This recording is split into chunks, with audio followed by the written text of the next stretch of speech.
Okay, wait. Bago natin buksan to, alam nyo ba na may isang zodiac animal na luckiest and happiest of them all? At ito na, we'll be unboxing the McDonald's Zodiac Piggy Happy Meal Toy.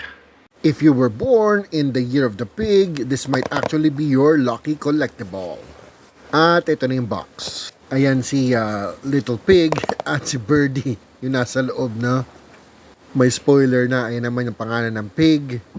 Year of the Pig ka kung pinanganak ka ng 1935, 1947, 1959, 1971, 1983, 1995, 2007, 2019 at ang next ay 2031. Kung isa ka sa mga years na yan, welcome to the Pig Zodiac Squad. And here's the toy. Yan, pink na pink na.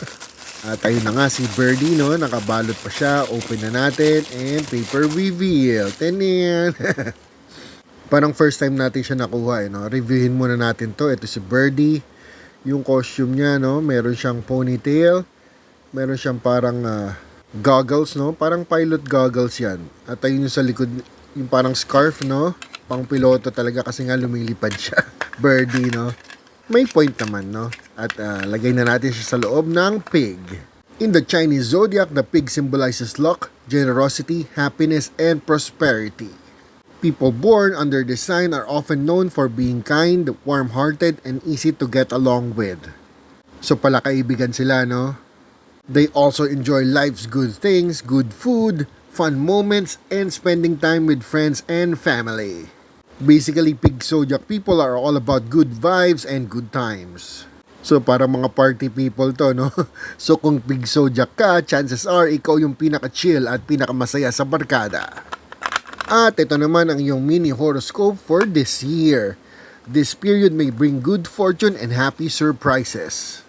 You might discover new opportunities that bring comfort and success. Uy, galing. Meron ka ring strong friendships and positive energy that could surround you. Good news yan dahil pala kaibigan ng mga Year of the Pig. Meron pa tayong lucky advice, stay kind, enjoy life's little moments, and keep spreading positivity. Shoutout din kay Wifey dahil ito ang kanyang year. At syempre sa mga super friendly Year of the Pig, shoutout din sa inyo.